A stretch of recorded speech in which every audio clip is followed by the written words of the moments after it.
سبحان اللہ.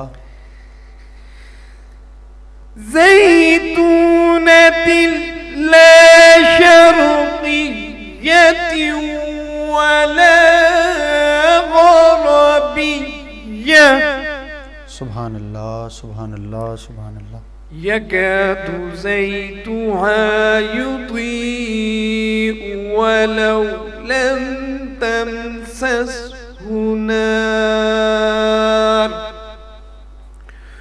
نور على نور سبحان اللہ. يهدي الله لنوره من يشاء ويضرب الله الأمثال للناس سبحان اللہ سبحان اللہ. والله بكل شيء عليم. سبحان اللہ. آمنت بالله صدق الله العظیم. ماشاء اللہ ماشاء اللہ ماشاء اللہ. بہت ہی خوبصورت انداز میں آیات بینات سے ہمارے قلوب و اذہان کو منور و معطر فرما رہے تھے جناب قاری سید مظفر حسن شاہ بخاری.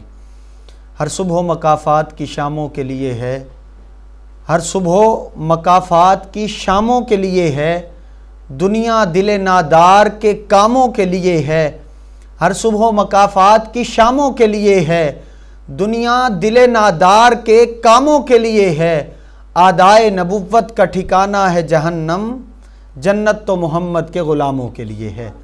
آدائے نبوت کا ٹھکانہ ہے جہنم، جنت تو محمد کے غلاموں کے لیے ہے.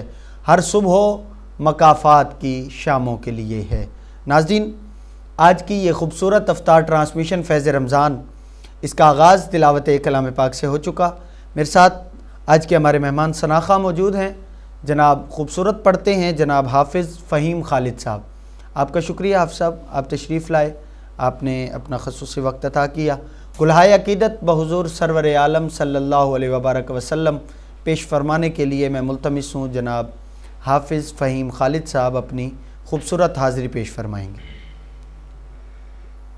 نبی کا لب پر جو ذکر ہے بے مثال آیا، کمال آیا. نبی کا لب پر جو ذکر ہے بے مثال آیا، کمال آیا. جو ہجر طیبہ میں یاد بن کر، جو ہجر طیبہ میں یاد بن کر خیال آیا، کمال آیا.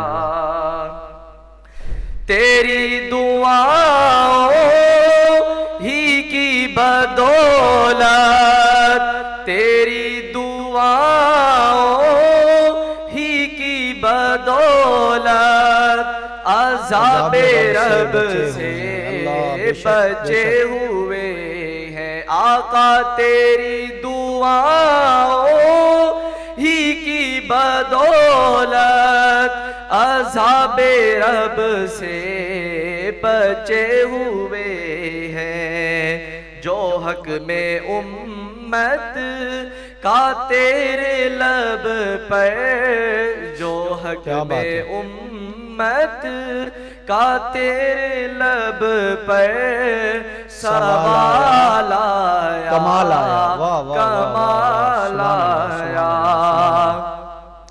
غرور حوروں کا توڑ ڈالا، لگا کے ماتھے پہ تل خدا نے. غرور حوروں کا توڑ ڈالا لگا کے ماتھے پہ تل خدا نے، جو کالے رنگ کا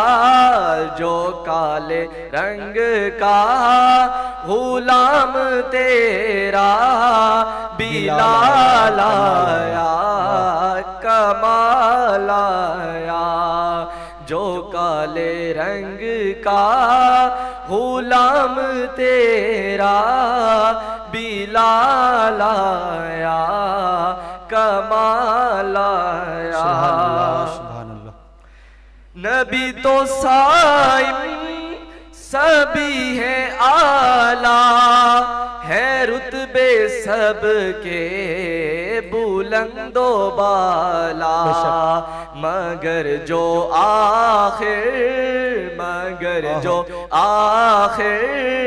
میں آمنہ کا وہ لالا آیا، کیا بات ہے، کمال آیا، مگر جو آخر میں آمنہ کا وہ لالا آیا کمال آیا، نبی کا لب پر جو ذکر ہے بے مثال آیا کمال آیا۔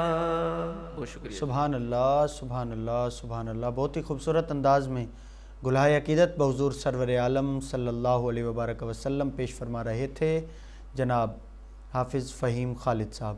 ان کی نعتوں کا کبھی لب سے حوالہ نہ گیا، ان کی نعتوں کا کبھی لب سے حوالہ نہ گیا، ہو گئی رات مگر اب بھی اجالا نہ گیا، ان کی نعتوں کا کبھی لب سے حوالہ نہ گیا، ہو گئی رات مگر اب بھی اجالا نہ گیا، میں نے ایک بار کہا تھا جھولی میری خالی ہے، میں نے ایک بار کہا تھا جھولی میری خالی ہے، اتنا کچھ مجھ کو دیا مجھ سے سنبھالا نہ گیا، میں نے ایک بار کہا تھا جھولی میری خالی ہے، اتنا کچھ مجھ کو دیا مجھ سے سنبھالا نہ گیا۔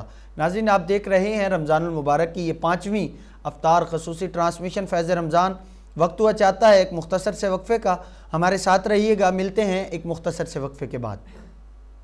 فیض رمضان، فیض رمضان، فیض رمضان، فیض رمضان، فیض رمضان، فیض رمضان، فیض رمضان۔ Welcome to the world of Gold Class. It's here. Master introducing Gold Series. It's here. It's here.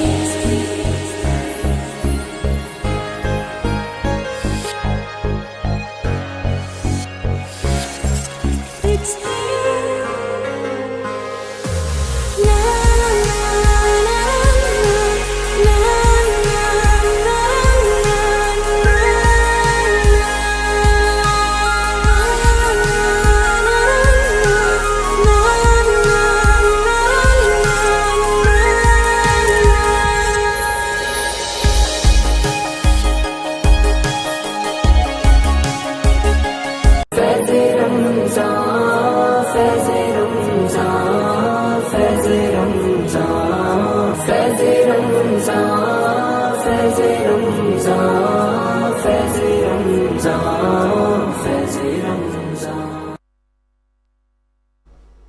Welcome back ناظرین، آپ دیکھ رہے ہیں رمضان المبارک کی خصوصی افطار ٹرانسمیشن فیض رمضان، اور میں ہوں آپ کا میزبان محمد فیض امام قمری۔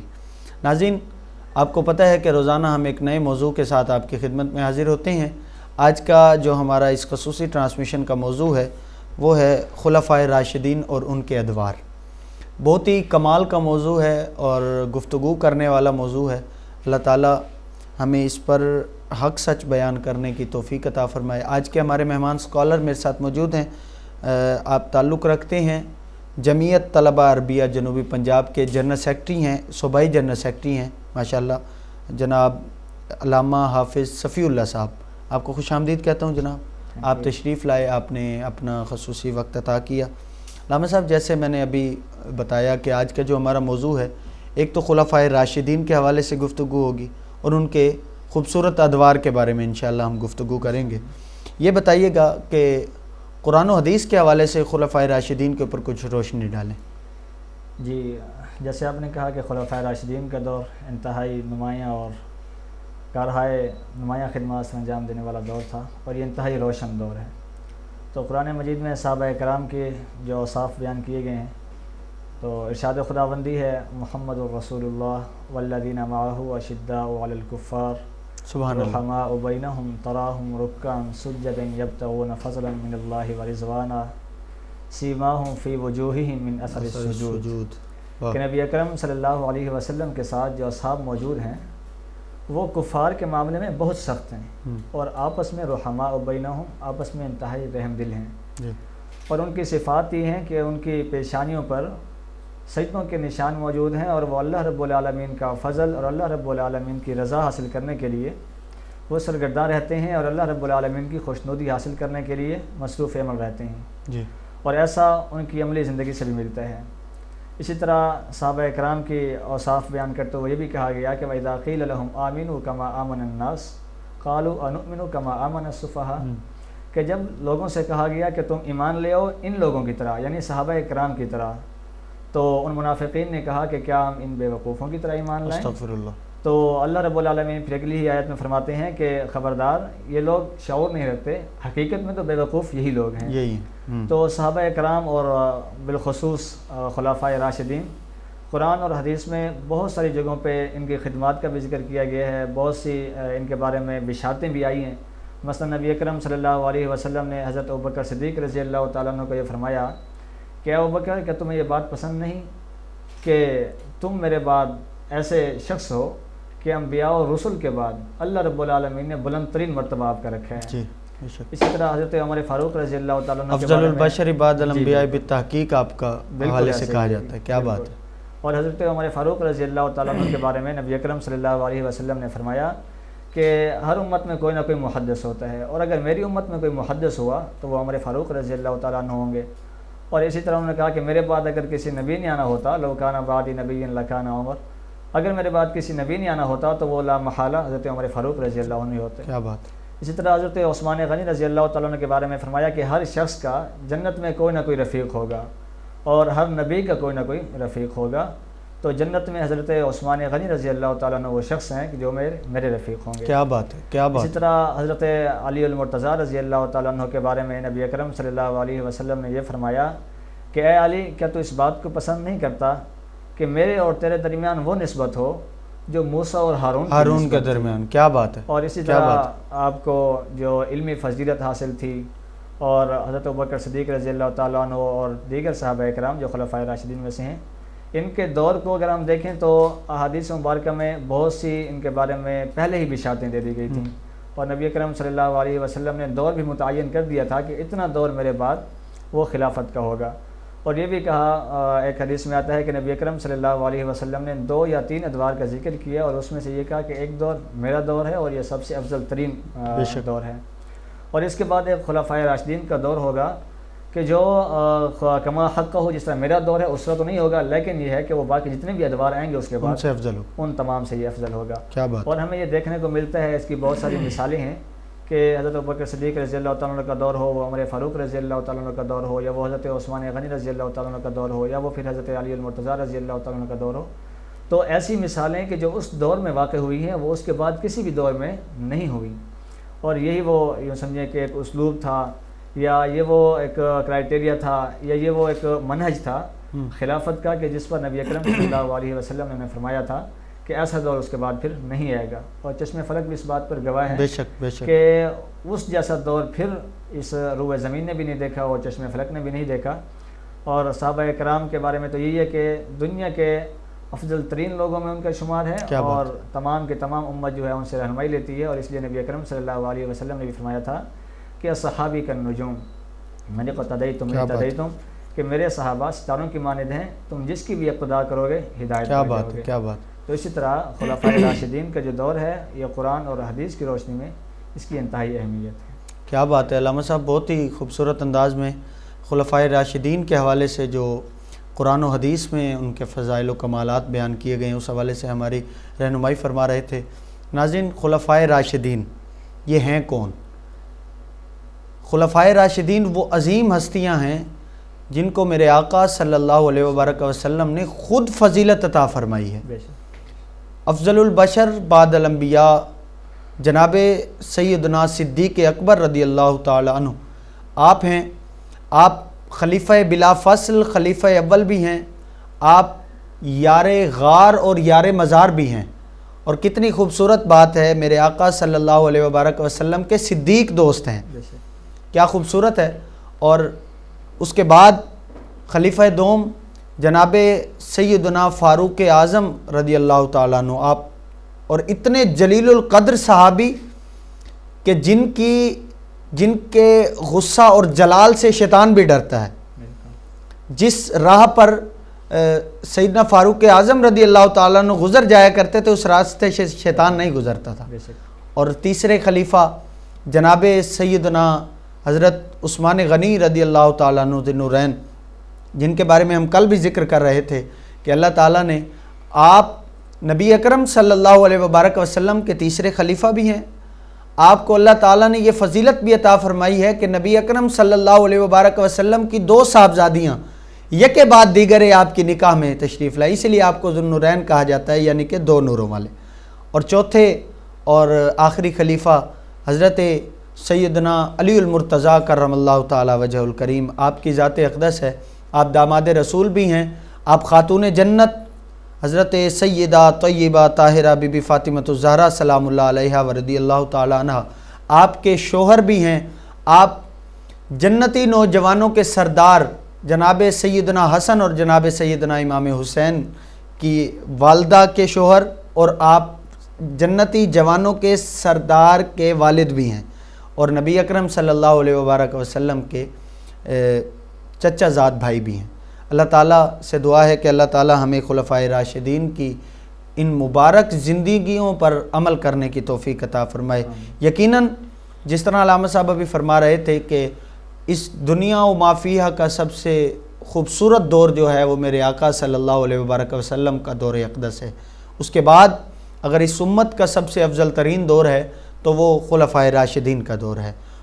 ناظرین، اسی حوالے سے انشاءاللہ ہم علامہ صاحب سے گفتگو کریں گے۔ علامہ صاحب، خلفائے راشدین کے دور کے حوالے سے گفتگو ہو رہی ہے، تو یہ بتائیے گا کہ ان کے جو ادوار گزرے ہیں، جناب سیدنا ابو بکر صدیق رضی اللہ تعالیٰ عنہ، جناب سیدنا فاروق اعظم رضی اللہ تعالیٰ عنہ، جناب سیدنا عثمان غنی رضی اللہ تعالیٰ عنہ، جناب سیدنا علی المرتضیٰ کرم اللہ تعالیٰ وجہ الکریم، آپ کے ادوار کی اہمیت کے حوالے سے کچھ ارشاد فرمائیں۔ جی بالکل، خلفائے راشدین کا جو دور ہے وہ انتہائی اہمیت کا حامل ہے، اس حوالے سے کہ نبی اکرم صلی اللہ علیہ وسلم خود شارع تھے، نبی اکرم صلی اللہ علیہ وسلم پر دین کا اتمام کیا گیا، ارشاد خداوندی ہوا کہ الیوم اکملت لکم دینکم واتممت علیکم نعمتی ورضیت لکم الاسلام دینا، اور یہ بھی ارشاد ہوا کہ من یرید اللہ بہ خیرا یفقہہ فی الدین، اور پھر نبی اکرم صلی اللہ علیہ وسلم کے بارے میں یہ بھی اللہ رب العالمین نے کہا کہ ہم نے آپ کو دین حق دے کر کے بھیجے ہے اور یہی غالب ہو کر کے آئے گا۔ هو الذی ارسل رسولہ بالہدی ودین الحق لیظہرہ علی الدین کلہ ولو کرہ الکافرون ولو کرہ المشرکون، کہ یہ غالب ہو کر ہی رہے گا اگرچہ یہ کافروں اور مشرکوں کو کتنا ہی ناپسند ہو۔ تو اس لیے نبی اکرم صلی اللہ علیہ وسلم کے دور میں یہ اسلام اور ایمان مکمل شان و شوکت کے ساتھ کار فرما تھا، براجمان تھا۔ تو لامحالہ ایک ایسی ہستی کے جانے کے بعد اور ایک ایسے نظام کے جب کہ وہ چل رہا ہو اور اس نظام کے چلانے والے کے چلے جانے کے بعد ایک بہت بڑا فقدان پیدا ہوتا ہے اور ایک بہت بڑا بحران بھی آتا ہے۔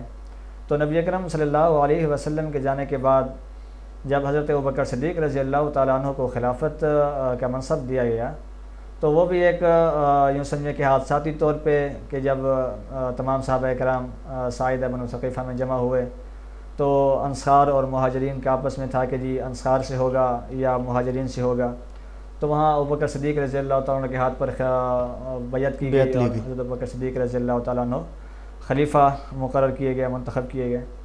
تو اس کے بعد ایک بہت بڑا چیلنج یہ تھا کہ نبی اکرم صلی اللہ علیہ وسلم کے دور میں جو لوگ عبادات اور ریاضات اور حاجات و مناجات اور جس اسلام کے ڈگر پر چل رہے تھے ان کو ٹھیک ٹھیک اسی طرح چلانا. دیکھیں تو جو منکرین نبی اکرم صلی اللہ علیہ وبرکہ وسلم کا دور اقدس تھا، صحابہ کو کوئی بھی پریشانی آتی، کوئی بھی مسئلہ درپیش ہوتا تو مسجد نبوی کا رخ کر نبی اکرم صلی اللہ علیہ وسلم کی بارگاہ میں تشریف لے جایا کرتے تھے، حاضری دے کر وہاں سے اپنا مسئلہ حل کروا لیا کرتے تھے. اب بات تھی صحابہ کرام کے اپنے میں سے ایک خلیفہ کو چننے کی، تو جب بیعت لی گئی سیدنا صدیق اکبر کی تو یہ تو مشکل پیش آنی تھی کہ اسی طریقے سے نظام کو صحیح طریقے سے لے کر چلنا، یہ واقعی بہت بڑا چیلنج تھا. جی بالکل. تو دیکھیں اس میں منکرین زکوٰۃ کا ایک بہت بڑا مسئلہ تھا. حضرت ابوبکر صدیق رضی اللہ عنہ کے خلاف جہاد کیا. پھر ایک بہت بڑا مسئلہ جو اس سے بھی زیادہ یوں سمجھے کہ پیچیدہ بھی تھا اور بہت نازک بھی اور یوں سمجھے کہ جان جوکھوں میں ڈالنے والا، وہ جھوٹے مدعیان نبوت کا تھا. کہ اس وقت نبی اکرم صلی اللہ علیہ وسلم کے جانے کے بعد کہیں کوئی کھڑا ہو گیا، کہیں کوئی عورت کھڑی ہو گئی اور کہیں کوئی کہ جی اب میں بھی نبی ہوں، وہ کہتی میں بھی نبی ہوں. تو ایک بہت بڑا کام تھا کہ نبی اکرم صلی اللہ علیہ وسلم کے جانے کے بعد کہ ان تمام کا جو فتنہ تھا اس فتنے کو جڑ سے اکھاڑنا اور ان کو تہ تیغ کرنا اور بالکل یوں سمجھیں کہ ان کو سائڈ لائن کرنا. تو حضرت ابوبکر صدیق رضی اللہ تعالیٰ عنہ نے عزم و استقلال کا مظاہرہ کیا، ہمت و جرأت اور بہادری کا مظاہرہ کیا اور کسی قسم کا کوئی کمپرومائز نہیں کیا.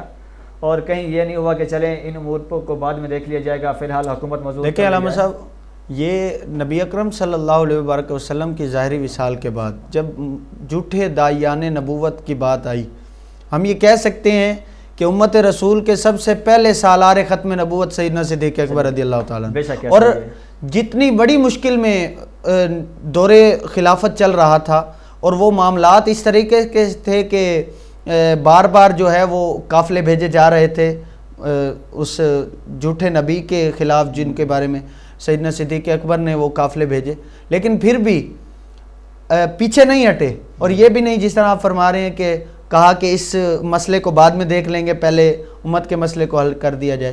تو سالار ختم نبوت جو پہلے اس امت کے ہیں وہ سیدنا صدیق اکبر رضی اللہ تعالیٰ. بالکل ایسے ہی ہے جی. حضرت ابوبکر صدیق رضی اللہ تعالیٰ کا درجہ اس لیے تمام صحابہ کرام میں افضل و اعلیٰ ہے. بے شک بے شک. اسی طرح اگر ہم حضرت عمر فاروق رضی اللہ تعالیٰ کا دور دیکھیں تو اس میں بہت بڑی سطح پہ فتوحات ہوئی ہیں، بہت بڑے بڑے علاقے فتح ہوئے ہیں.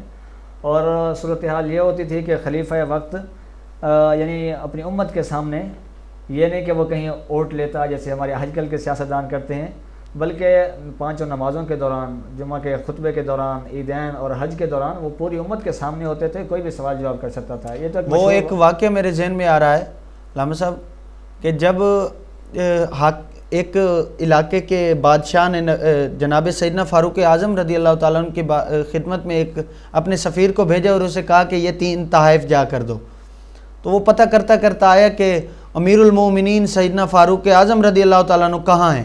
کسی سے پوچھا، انہوں نے کہا وہاں ہوں گے، کسی نے کہا وہاں ہوں گے، آپ آگے چلے جائیں مسجد نبوی میں ملیں گے. مسجد نبوی میں جا کر پوچھا کہ اس مسلمانوں کے خلیفہ دوم جو ہیں وہ امیر المومنین کہاں ہیں. تو وہ کہا وہ جو سامنے گارے کے اندر جو پاؤں سے گارے کو مسل رہا ہے وہ اس امت کا خلیفہ ہے. ان کی سادگی کا عالم یہ تھا. جی بالکل ایسے ہی ہے. اور یہ دیکھیں کہ ایک بہت بڑا نمونہ ہے اور عملی نمونہ ہے، کردار ہے، ایک اخلاق ہے. تو حضرت عمر فاروق رضی اللہ تعالیٰ عنہ نے پھر ایک بہت بڑا کام یہ بھی کیا کہ ان کا دور ایک مثالی دور ہے. انہوں نے پولیس کا محکمہ، فوج کا محکمہ اور اس طرح جتنے بھی ان کے اصلاحات ہیں وہ آج بھی ہمارے ہاں تو نہیں، البتہ بعض دیگر ممالک میں لا آف عمر کے نام سے پڑھائے بھی جاتے ہیں وہاں، اور کئی لوگوں نے اس پر ریسرچ پیپرز بھی شائع کروائے ہیں. تو یہ ہے کہ ہمارے اسلاف ہیں، ہمارے صحابہ کرام ہمارے سر کا تاج ہیں، تو ہمیں ان سے رہنمائی لینی چاہیے. بے شک. اسی طرح اگر ہم حضرت عثمان غنی رضی اللہ عنہ کا دور دیکھیں تو وہ بھی ایک عملی مظہر تھا اس چیز کا کہ جو عمر فاروق رضی اللہ عنہ نے تواتر کے ساتھ فتوحات کی تھی. تو حضرت عثمان غنی رضی اللہ تعالیٰ عنہ نے قرآن کے حوالے سے جو کام کیا، جامع القرآن بھی کہا جاتا ہے، جامع القرآن اس لیے کہا جاتا ہے انہیں. تو بہرحال ان کا آخری دور میں جو اس وقت یوں سمجھے کہ حادثہ رونما ہوا اور لوگوں کی تعداد نے دھاوا بولا اور خلیفہ وقت کو انہوں نے شہید کیا. اس کے بعد حضرت علی کرم اللہ وجہ کا دور، وہ بھی اپنے طور پہ تو بہت نمایاں اور ایک یوں سمجھے کہ شان و شوکت کے ساتھ اور جلوہ گر ہے کہ علم و فضل کے اعتبار سے، اور پھر یوں سمجھیں کہ جتنے بھی، کیونکہ آپ کو باب العلم بھی کہا جاتا ہے، تو علمی حلقہ جات میں اور جتنے بھی جب باب العلم کسی عام ہستی نے نہیں کہا، جی خود علم کے شہر کہہ رہے ہیں کہ یہ باب العلم ہے. کیا بات ہے. نبی اکرم صلی اللہ علیہ وسلم کا یہ فرمان عالی شان ہے. تو اس لیے یہ خلفائے راشدین کا جو دور ہے وہ ہمارے لیے ایک عملی نمونہ بھی ہے، بے شک بے شک رول ماڈل ہے ہمارے لیے، ہمیں وہاں سے رہنمائی بھی لینی چاہیے، ہمیں وہاں سے یوں سمجھے کہ سیرت و کردار بھی ملتا ہے، اخلاق کا ایک اعلیٰ نمونہ بھی ملتا ہے. تو ان کا دور بلا شبہ ایک بہت ہی اعلیٰ ترین دور تھا. بے شک صحیح علامہ صاحب آپ نے بالکل ٹھیک فرمایا کہ جو خلفائے راشدین کا دور اقدس ہے آقا علیہ الصلوۃ والسلام کے مبارک دور کے بعد، وہ ہمارے لیے ایک رول ماڈل کے طور پر ہے کہ ہم نے اپنی زندگیوں کو بنانا ہے تو ان کے سیرت طیبہ پڑھنا شروع کر دیں، ان کے ادوار کو دیکھنا شروع کر دیں، تو انشاءاللہ ہم بھی کامیابیوں کی ان راہوں پر چلیں گے جن کی ہم اپنے سے توقعات رکھتے ہیں. اللہ تعالیٰ ہمیں اپنی زندگیوں میں ان کی سیرت کو اپنانے کی توفیق عطا فرمائے. میرے ساتھ موجود ہیں جناب حافظ فہیم خالد صاحب، ان کی طرف چلتے ہیں. گلہائے عقیدت بحضور سرور عالم صلی اللہ علیہ وبارک وسلم سنتے ہیں جناب حافظ فہیم خالد. دربار رسالت کی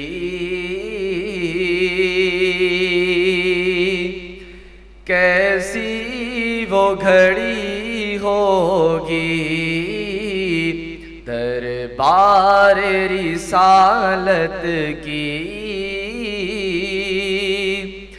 کیسی وہ گھڑی ہوگی، حسان کے ہونٹوں پر جب نعت نبی ہوگی، بوبکر و عمر ہوں گے، عثمان و علی ہوں گے، بوبکر و عمر ہوں گے، عثمان و علی ہوں گے، عثمان و علی ہوں گے، حسنین کے نانا کی کیا بزم سجی ہوگی، حسنین کے نانا کی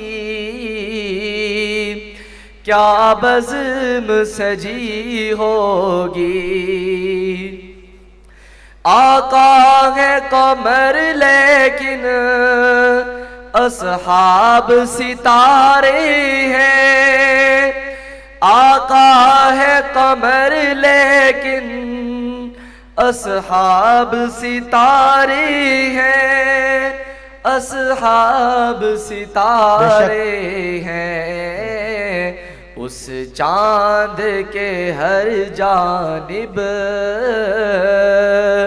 تاروں کی لڑی ہوگی، اس چاند کے ہر جانب تاروں کی لڑی ہوگی. جب احد و بدر والے آقا پہ ہوئے قربان، جب احد و بدر والے آقا پہ ہوئے قربان، آقا پہ ہوئے قربان، خوش خبری پھر ان کو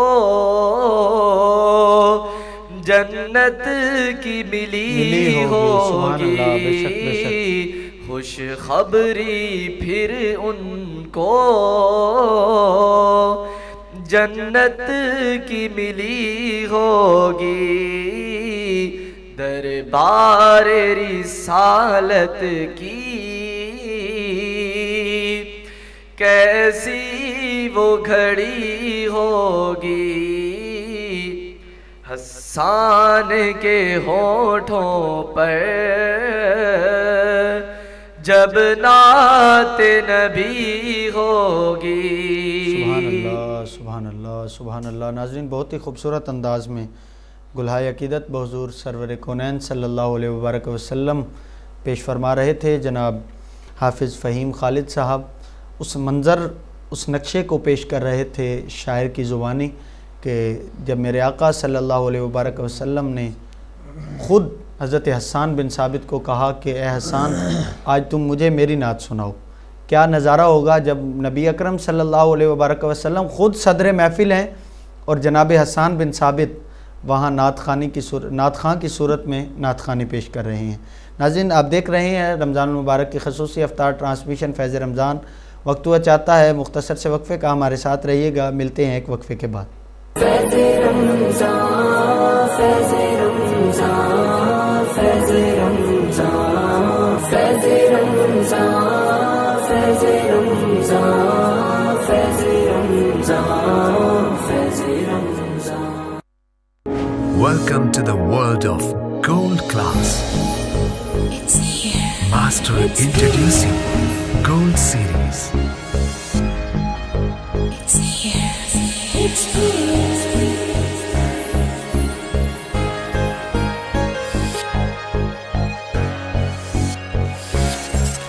It's here. La la la la la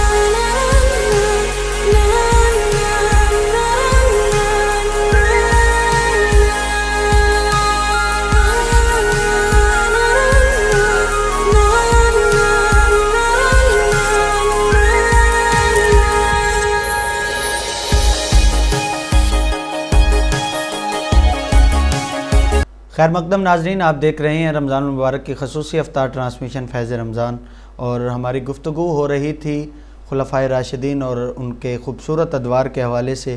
ہم نے بریک پر جانے سے پہلے خوبصورت نعت بھی سنی. چلتے ہیں جناب حافظ صفی اللہ صاحب کی طرف.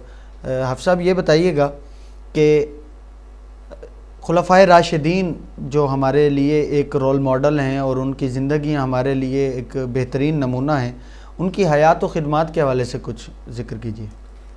ہاں جی، خلفائے راشدین کی حیات و خدمات یوں تو سمجھیں کہ سمٹیں گی نہیں جی، اور ان کے تو اتنے کارہائے نمایاں ہیں کہ ہر خدمت کا یوں سمجھ لگتا ہے کہ اس کو بیان کیا جائے اور اس کو بیان کیا نبی جائے. کریم صلی اللہ علیہ وبرکہ وسلم کی سنت کے بہترین نمونے جو ہیں وہ یقیناً صحابہ کرام ہیں ہمارے لیے. کیا بالکل بات ایسے ہی ہے جی، اور صحابہ کرام کے دور کا ہر واقعہ ہی نرالا ہے اور ہر یوں سمجھیں کہ خوبی ہی سب سے بڑھ کے وہ خوبی لگتی ہے. جی، اب آغاز میں حضرت ابوبکر صدیق رضی اللہ تعالیٰ عنہ کا دور دیکھیں تو حضرت ابوبکر صدیق رضی اللہ تعالیٰ عنہ پہلے وہ شخص ہیں جو نبی اکرم صلی اللہ علیہ وسلم پر ایمان لائے مردوں میں سے.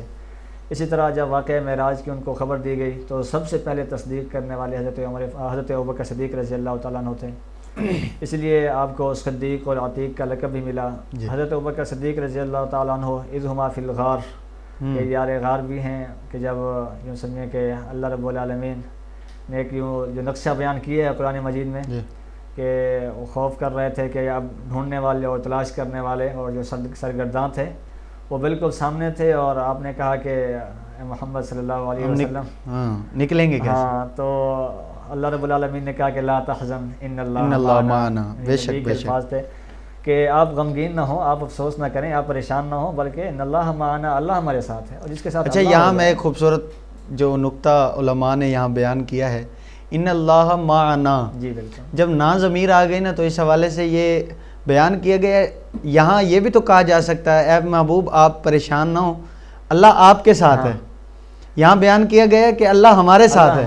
بالکل، یعنی یہاں اس آیت میں مفہوم اور ترجمہ میں یہاں ذکر اللہ تعالیٰ کی طرف سے جو آیت نازل کی گئی ہے اس میں جناب ابوبکر صدیق بھی شامل حال ہیں اس واقعے میں، اور اس میں ان کا بھی ذکر شامل کیا گیا ہے. بالکل، کیا بات ہے. نون کے ساتھ جب آتا ہے تو یہ جمع کی ضمیر ہو جاتی ہے اور اس میں دو یا دو سے زیادہ افراد ہوتے ہیں. تو حضرت ابوبکر صدیق رضی اللہ عنہ بھی اس میں شامل ہیں.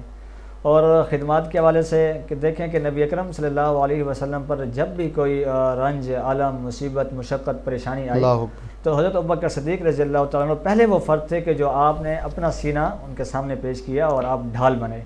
اور نبی اکرم صلی اللہ علیہ وسلم نے اس لیے فرمایا تھا کہ میں نے تمام لوگوں کے احسانات اور تمام لوگوں کے جو واجبات تھے وہ میں نے اتار دیے، واحد حضرت ابوبکر صدیق رضی اللہ تعالیٰ عنہ ایسے ہیں کہ جن کے میں احسانات نہیں اتار سکا. تو آپ رضی اللہ تعالیٰ عنہ کے بارے میں ہے کہ جیسے ہی آپ کو خلیفہ نامزد کیا گیا اور مقرر کیا گیا تو دوسرے دن آپ کپڑے کمر پہ لادے بازار میں گھوم رہے تھے. تو صحابہ کرام نے کہا کہ اب تو آپ خلافت کے کار ہے نمایاں سر انجام دیں، آپ یہ چھوڑ دیں اب تجارت. تو آپ نے کہا کہ جی ظاہری بات ہے میں نے بھی تو گھر بار چلانا ہے. تو پھر جب ان کا وظیفہ مقرر کیا گیا تو آپ نے اتنا وظیفہ مقرر کیا کہ جو ایک مزدور کی دہاڑی تھی, مزدور کا وظیفہ تھا. تو یہ ایک بہت بڑی مثال ہے ان کی حیات کی اور ان کی خدمت کی. یہاں تو ہم دیکھتے ہیں جناب اپنے چاہے پاکستان کی بات کریں اور اس سے باہر کی بات کریں, ہمارے جو لوگ سیاست کا رخ کر لیتے ہیں اور وہ حکومتی کارناموں میں آ جاتے ہیں اور ان کاموں میں جب شریک ہو جاتے ہیں تو انہوں نے اپنے کاروبار ہی چھوڑ دینے ہیں. بالکل کہ اب ہمارا جو ہے نا وہ پوائنٹ آف ویو صرف یہی سیاست ہی ہے, ہم نے اسی کو لے کر چلنا ہے. اور یہاں ہمیں جو صحابہ کرام کی زندگی سے مل رہا ہے وہ یہ مل رہا ہے. دیکھیں سیدنا فاروق اعظم کا دور مبارک میں بھی ایسا ہوا نا کہ ایک بندے نے کھڑے ہو کر آپ نے پوچھا, اس صحابی نے پوچھا کہ یہ آپ نے جو کرتا پہنا ہوا یہ کہاں سے آیا, اتنا قیمتی کرتا. یعنی کہ یہ ان کو سبق دیا گیا تھا کہ تم خلیفہ وقت سے بھی پوچھ سکتے ہو اگر تمہیں ان کے اوپر کوئی بات ذہن میں آ رہی ہے. یہاں پتہ نہیں کیا کچھ ہڑپ ہو جاتا ہے اور کوئی پوچھنے والا نہیں ہے. بلکہ جیسے میں عرض کر رہا ہوں کہ ایک تو وظیفہ مقرر کرنا کہ سیدنا صدیق اکبر وظیفہ مزدور جتنا اپنے لیے مقرر کر رہے ہیں حاکم وقت ہوتے ہوئے, اور یہاں اپنے کاروبار چھوڑ دیے جاتے ہیں کہ ہم نے سیاست کا رخ کر لیا. بالکل ایسی ہے. اس لیے پھر دیکھیں کرپشن کی بہت بڑی بڑی داستانیں ہیں اور عوام کا خون چوسا جا رہا ہے. تو حضرت عمر فاروق رضی اللہ تعالیٰ عنہ کے دور میں اگر ہم دیکھیں تو خلیفہ وقت کی یہ حالت ہے, اور سادگی یہ ہے کہ آپ اینٹ پر سر رکھ کے سو رہے ہیں, کبھی مسجد میں آرام فرمائے ہیں. اور ایسا ہوا کہ رات کو گشت پہ ہیں تو معلوم ہوا کہ کسی گھر سے چیخنے کی اور رونے کی آواز آئی. تو معلوم ہونے پر پتہ چلا کہ گھر میں راشن نہیں ہے اور کھانے پینے کا کوئی سامان نہیں ہے. تو اسی وقت آئے گھر اور گھر سے سامان اٹھایا. تو آپ کے جو خدام تھے ان میں سے کسی نے کہا کہ صاحب آپ مجھے دے دیں میں اٹھا لیتا ہوں, میں اٹھا کے چھوڑاتا ہوں. اللہ نے کہا کہ کیا گناہوں کا بوجھ اٹھا لیں گے. تو یہ ایک بہت بڑی مثال ہے حضرت عمر فاروق رضی اللہ تعالیٰ عنہ کہ جن سے پورا یوں سمجھے کہ کفر اور باطل لرزہ بر اندام تھا, اور ایک یوں سمجھے کہ شکست خوردہ نظام تھا اس وقت یہ باطل کا, اور ان کے دلوں میں خوف بیٹھا ہوا تھا کہ حضرت عمر فاروق نہ جانے کون سی ایسی قوت ہیں کہ جن کا نام سنتے ہی کفر پر لرزہ بر اندام ہو جاتا ہے, اور فتوحات پہ فتوحات ہوتی جا رہی ہیں, اور ان کے لشکر آتے ہیں اور فتوحات پہ یعنی سمجھیں کہ اکتفا کر رہے ہیں. تو ایسے دور میں بھی حضرت عمر فاروق رضی اللہ تعالیٰ عنہ جب ممبر پر کھڑے ہوتے ہیں اور کہتے ہیں کہ یہ عورتوں کو کیا ہو گیا ہے کہ یہ بہت زیادہ کیا کہتے ہیں اس کو پیسوں کی عوض یا بہت زیادہ میراث کی عوض وہ نکاح کر رہی ہیں, تو ان کو اتنا زیادہ تم نہ دو. تو اسی وقت عورت کھڑی ہوئی اور اس نے کہا من ان تأمنہ بقنطار یؤدیہ الیک ومن ان تأمنہ بدینار اللہ یؤدیہ الیک, کہ اللہ تو عورتوں کو دینے کا کہتا ہے اور تو عمر کون ہوتا ہے کہ عورتوں کو دینے سے روک رہے ہیں. تو عمر فاروق رضی اللہ تعالیٰ نے جب قرآن کی سنی تو اسی وقت کہا کہ عمر ٹھیک نہیں کہہ رہا, یہ عورت ٹھیک کہہ رہی ہے. اور اسی طرح جیسے آپ نے کہا کہ وہ بھی واقعہ ہے کہ آپ نے جب وہ کرتا زیب تن کیا تو ایک صاحب کھڑے ہوئے اور انہوں نے کہا کہ ہم خطبہ نہیں سنیں گے آپ کا جب تک آپ اس بات کا جواب نہ دیں کہ یہ اتنا قیمتی کرتا آیا کہاں سے آپ کے پاس کیسے, یعنی پورا آپ نے ہو کر لیا. تو آپ نے خود جواب نہیں دیا, کوئی پولیس یا کوئی فورس نہیں بلائی کہ اس بندے کو گرفتار کرو, یہ میرے خلاف کھڑا ہو گیا, میرے مد مقابل آ رہا ہے, بلکہ آپ نے اس وقت بیٹھے ہوئے اپنے بیٹے کو اشارہ کیا کہ جی آپ جواب دیں. تو اس بیٹے نے کہا کہ ایک چادر مجھے ملی تھی, ایک ابا کو ملی تھی, تو میں نے اپنے والی چادر اپنے والے صاحب کو دے دی, تو دونوں چادروں کو ملا کے کرتا بنا لیا گیا ہے. اور حضرت عثمان غنی رضی اللہ تعالیٰ عنہ تو انتہائی نفیس منکسر المزاج شخصیت تھے, اور ان کے بارے میں تو یہ ہے کہ جب بھی کوئی ان کے پاس اپنی کوئی حاجت لے کے آیا ہے تو انہوں نے کبھی کسی کو خالی ہاتھ نہیں لوٹایا. دیکھیں ان کا نام ہی عثمان غنی ہے. اسلام کو جب بھی ضرورت پڑی ہے تب سب سے پہلا ہاتھ جناب عثمان غنی رضی اللہ تعالیٰ عنہ کا اٹھا. اس لیے تو نبی اکرم صلی اللہ علیہ وسلم ایک بار مجلس میں بیٹھے تھے اور صحابہ کرام میں گفت و شنید ہو رہی تھی, تو نبی اکرم صلی اللہ علیہ وسلم نے فرمایا کہ جو شخص بھی آئے گا تو یہ جنتی ہوگا. واہ واہ واہ. تو لوگ انتظار میں تھے اور اشتیاق بھی تھا کہ نہ جانے ایسا کون سا جس کو جنت کی بشارت مل رہی ہے. اللہ اکبر. غائبانہ اب صحابہ کرام کو تو نہیں معلوم تھا کہ کون آ رہا ہے. تو کچھ دیر بعد دور سے صاحب چلتے ہوئے آئے تو صحابہ کرام بڑے یوں سمجھے کہ وجدان میں اور شوق اور اشتیاق میں دیکھنے کے لیے لپٹے, تو دیکھا کہ حضرت عثمان غنی رضی اللہ تعالیٰ عنہ. تو یہ ایک سمجھے کہ ان کا مقام و مرتبہ تھا, اور ان کی حیات و خدمات بھی تھیں کہ جب بھی مسلمانوں کو پانی کا مسئلہ ہوا تو کنواں آپ نے کر کے دیا, جب قبرستان کے حوالے سے جگہ کا مسئلہ انہوں نے انتظام کیا, قید سالی ہوئی تو آپ نے اونٹوں پر اپنا سامان اور گھوڑوں پر سامان لاد کے بھیج دیا. تو اسلام کے لیے اور ایمان کے لیے اور نبی اکرم صلی اللہ علیہ وسلم اور شریعت مطہرہ کے لیے ان کی بہت قربانیاں تھیں. حضرت علی المرتضیٰ رضی اللہ تعالیٰ عنہ کا کہ دیکھیں حکومت اور خلافت اور یہ جو اختیارات کا ملنا ہے یہ بہت بڑی چیز ہوتے ہیں جی. اور اگر کوئی اس کو ذمہ داری سمجھے تو وہ خوف خدا بھی ہوتا ہے ان کے اندر، وہ تقویٰ اور الہیت اور خلوص کے ان صلاتی و نسکی و محیای و مماتی للہ رب العالمین، کہ انہوں نے اپنا جینا مرنا اور تمام مناسک عبودیت سارا کچھ اللہ رب العالمین کے لیے کر رکھا تھا. تو ان کو کسی نے کہا کہ آپ ابھی حیات ہیں اور ہم اگر چاہیں تو آپ کے بیٹے کے ہاتھ پہ بیعت کر لیں. تو آپ رضی اللہ تعالیٰ نے کہا کہ میں نہ تو آپ کو اس سے منع کروں گا اور نہ ہی میں آپ کو اس کا حکم دوں گا، آپ خود اس بات کو بہتر سمجھتے ہیں. اور جب آپ کے بعد لوگوں نے کہا کہ اپنے جاتے ہوئے کسی کو خلیفہ مقرر کرتے جائیں، تو آپ رضی اللہ نے بہت عمدہ اور بہت ہی یوں سمجھے کہ سنہری بات کی کہ جس کو سونے کے پانی سے لکھا جائے. آپ نے کہا کہ میں امت کو اس حال میں چھوڑ کے جانا چاہتا ہوں جس حال میں نبی اکرم صلی اللہ علیہ وسلم چھوڑ کے خود اجتہاد کریں اور اپنا خلیفہ خود چنیں. تو یہ ان کے حیات اور یہ ان کا دور تھا، یہ ان کی خدمات تھیں کہ ہم بھی اللہ رب العالمین سے دعا کریں کہ ہمیں اللہ رب العالمین ان سے یہ سیکھنے کی توفیق عطا فرمائے اور وہ جو درخشاں مثالیں ہیں ہمیں اپنانے کی توفیق عطا فرمائے. علامہ صاحب، آپ نے خلفائے راشدین کے مقدس دوروں کی باتیں کی اور جناب خلیفہ اول، خلیفہ دوم، خلیفہ سوم، خلیفہ چہارم، ان کے مقدس دوروں کی باتیں کی. ان کے دور اور دیگر دوروں میں جو فرق ہے اس حوالے سے کچھ فرمائیے. ہاں بالکل، یہ دیکھیں کہ ہم نے آغاز میں بھی ذکر کیا کہ وہ جو دور تھا وہ افضل ترین دور تھا. بے شک. اور اس کے بعد کا کوئی بھی دور صحابہ کرام کے دور تک تو نہیں پہنچ سکتا. اور وہ جو خلفائے راشدین کا پاکیزہ اور منور اور معطر دور تھا اس کا تو عشر رشید بھی نہیں ہو سکتا. البتہ اپنے طور پہ اسلامی ریاستیں بھی قائم ہوئیں، اس کے بعد اسلامی انقلاب بھی آئے اور اسلامی ادوار بھی گزرے، لیکن جس طرح اسلام اس وقت براجمان تھا اور متمکن تھا اپنے ٹھیک ٹھیک اسلوب اور ٹھیک ٹھیک جزیات کے ساتھ، اس طرح اس کے بعد نہیں ہو سکا. اور خلافت کے بعد پھر جب ملوکیت کا دور آیا تو یہ ایک یوں سمجھے کہ سیاح دور بھی تھا. پھر آپ کو اس میں لڑائی جھگڑے بھی ملتے ہیں، اس میں پھر فسادات بھی آپ کو ملتے ہیں. تو خلافت میں آپ دیکھیں کہ ٹھیک ٹھیک شورائی نظام بھی تھا، عدل و انصاف بھی تھا، وہاں قانون کی حکمرانی بھی تھی، وہاں قانون کی بالادستی بھی تھی، وہاں خلیفہ وقت عوام الناس کو جواب دہ بھی تھا، وہاں بیت المال کا ٹھیک ٹھیک استعمال بھی تھا، وہاں پر غرباء اور مساکین کے لیے وظائف کا بھی دیکھیں یہ سب کچھ علامہ صاحب تب ممکن تھا نا جب ان کی ڈائریکٹ تربیت ہی بارگاہ مصطفیٰ صلی اللہ علیہ وبرکہ وسلم سے ہو رہی ہے. بالکل بالکل، اصل بات ہی وہ تو ڈائریکٹ حضور کی بیٹھک میں بیٹھنے میں. ابھی حافظ فہیم صاحب نے ایک شعر پڑھا تھا کہ وہ نبی اکرم صلی اللہ علیہ وبرکہ وسلم خود تشریف فرمائے اور ان کے گرد ستارے موجود ہیں، چاند کے گرد حالہ ہوتا ہے اس طریقے سے. اور یہ تو یعنی کہ ہدایت کے ستارے ہیں نا. بالکل ایسے. اور خود نبی اکرم صلی اللہ علیہ وبرکہ وسلم جن کی تربیت فرما رہے ہیں، ہمارے لیے تو وہ ان کی زندگی جو ہے وہ مشعل راہ ہے اور رول ماڈل ہیں کہ ہم ان کی زندگیوں کو کیسے اپنی زندگی میں اپنا کر سیدھی راہ پر چل سکتے ہیں. بالکل ایسے ہی. تو خلافت میں یہی تھا کہ بیت المال کا ٹھیک ٹھیک مصرف تھا، بیت المال پر عوام الناس کا حق تھا. لیکن اس کے بعد جیسے ملوکیت کا دور آیا تو پھر وہ لوگوں نے اس کو خلافت نہ سمجھا بلکہ بادشاہت سمجھا، اور پھر انعام والملوک کا بھی نعرہ لگا. تو جب بیت المال کو اپنے مصرف میں لایا گیا اور حکومتی زمینوں کو اور حکومتی جائیداد کو بادشاہ وقت نے اپنی زمین اور اپنی جائیداد سمجھا، تو پھر وہاں سے عوام الناس بھی متنفر ہوئی، اور پھر لوگوں کے درمیان اور بادشاہ وقت کے درمیان پھر وہ رکاوٹیں بھی کھڑی ہوئیں. پھر درمیان میں وزراء اور مشیران بھی آئے اور درمیان میں یہ تمام تر یوں سمجھیں کہ رکاوٹیں بندی چلی گئیں. تو صحابہ کرام کا جو دور تھا اس میں تو ڈائریکٹ خلیفہ وقت سے کوئی بھی سوال کرنا چاہے تو کر سکتا، رسائی ہے نا جی، رسائی حاصل تھی. تو اس کے بعد یہ ہوا کہ عام لوگوں کی رسائی ممکن نہیں تھی، تو ظاہری بات ہے پھر یہ دیواریں بھی کھڑی ہوتی گئیں اور بادشاہ خود کو عوام الناس سے الگ تھلگ سمجھنے لگے، اور پھر محلات بھی بنے اور یوں سمجھیں کہ عیش و عشرت میں بھی اضافہ ہوا. اور کئی یوں سمجھیں کہ مواقع پر تو یہ بھی ہوا کہ عوام الناس بھوکی مر رہی تھی لیکن بادشاہ وقت کو اس سے کوئی غرض و غایت نہیں تھی.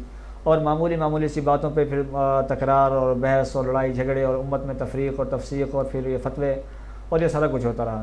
دیکھیں آج کا جو ہمارے سامنے دور ہے، ہم کہیں دور نہیں جاتے، اپنی بات کرتے ہیں. ہمارے وزیر و وزراء، مشیر اور ان کے حوالے سے حکومتی عہدیدارانوں کے پروٹوکول ختم نہیں ہوتے.